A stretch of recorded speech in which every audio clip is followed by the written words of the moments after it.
రామారావు గారే పుడితే తప్ప మళ్ళీ ఆ యొక్క పాత్రలు ఎవడు పోషించలేడు, పోషించబోరు కూడా. ఇంకొక పక్క రాజకీయాల్లో మీరు చూస్తే ఆయన ఉండింది 13 సంవత్సరాలే. 50 ఏళ్ళు లేడు, 60 ఏళ్ళు లేడు. 13 సంవత్సరాల్లో ఒక రాజకీయాలకే ఒక నూతన నిర్వచనం ఇచ్చి దశ దిశ నిర్దేశించిన వ్యక్తి ఎన్టీఆర్. అంత మునుపంతా కూడా రెగ్యులేటరీగా మాట్లాడే వాళ్ళందరూ కూడా ప్రభుత్వం అంటే పెత్తనం చేయడం, అధికారం అంటే ఎంజాయ్ చేయడం, కాలం గడపడం అనే పరిస్థితి నుంచి కాదు, పేదవాడిని ఆదుకునేది రాజకీయం, నిరుపేదకు అండగా ఉండడమే నిజమైన సేవని భావించిన ఏకైక వ్యక్తి, కొత్త నిర్వచనం చెప్పిన వ్యక్తి నందమూరి తారక రామారావు గారు అని చెప్పి నేను మీకు తెలియజేస్తున్నా. ఆయనకి ఎప్పుడు ఒక కళ ఉండేది, ఆయన ఎప్పుడు చెప్పేవాడు. ఆయన చెప్పేది కూడా మీరు చూస్తే పేదరికం లేని సమాజం చూడాలని. నేను అందుకే ఈరోజు ఇక్కడి నుంచే దానికి ప్రారంభించాం.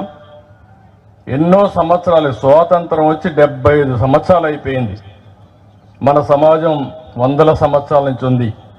రేపే రామాలయం 22వ తారీఖున రామాలయం 495 ఏళ్లకు మునుపు కూల్చేస్తే మళ్ళీ ఇప్పుడు రామాలయం కట్టి పునర్నిర్మాణాన్ని ప్రారంభోత్సవం రేపే చేస్తున్నారు. మళ్ళీ ప్రారంభోత్సవం జరుగుతుందంటే 500 సంవత్సరాల మునుపు జరిగిన సంఘటన.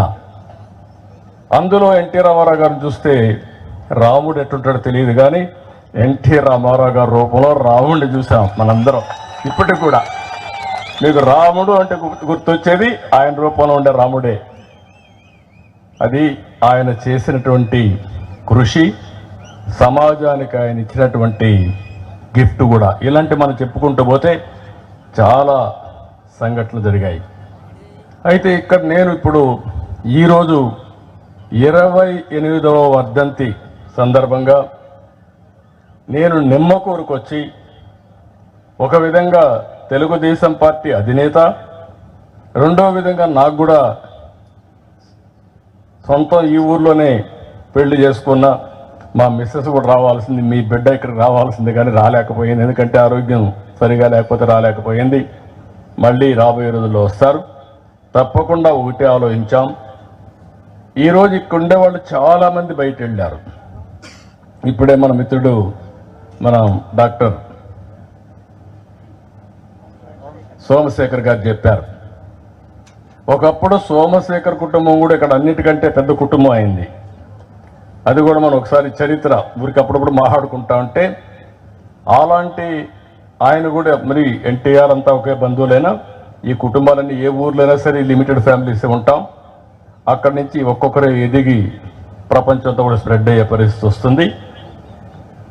అయితే ఈరోజు ఈ సందర్భంగా నేను వచ్చి 75 సంవత్సరాల్లో చేయలేని పని రాబోయే 20 సంవత్సరాల్లో చేసి చూపించగలిగితే అది ప్రపంచానికి మనం ఇచ్చే నిజమైనటువంటి ఒక విజన్, ఒక సొల్యూషన్.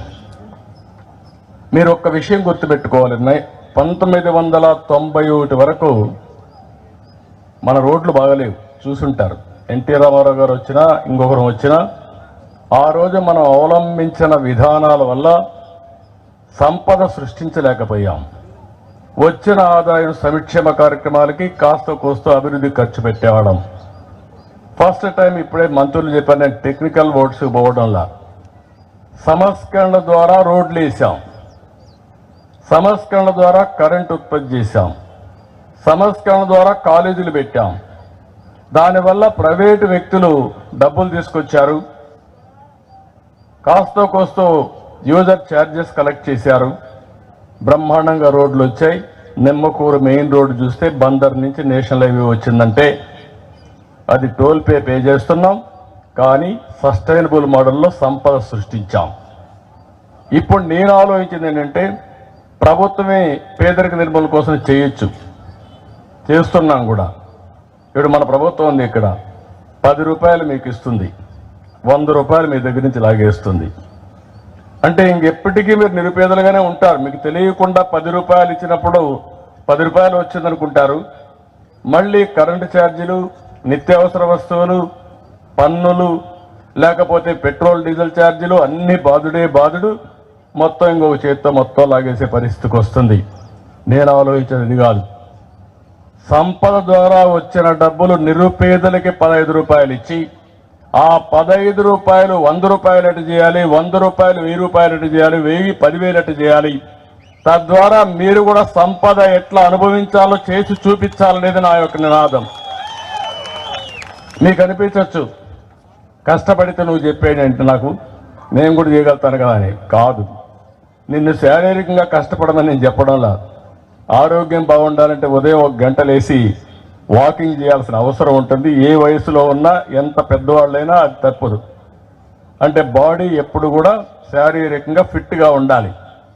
ఇంకొక పక్క ఎవరైతే ఎప్పుడూ పనిచేస్తూ ఉంటారో మైండ్తో, మైండ్ అండ్ బాడీ ఫిట్గా ఉంటే మీకు ఏ ఇబ్బందులు ఉండవు, జీవితంలో ఎక్కువ రోజులు బతుకుతారు.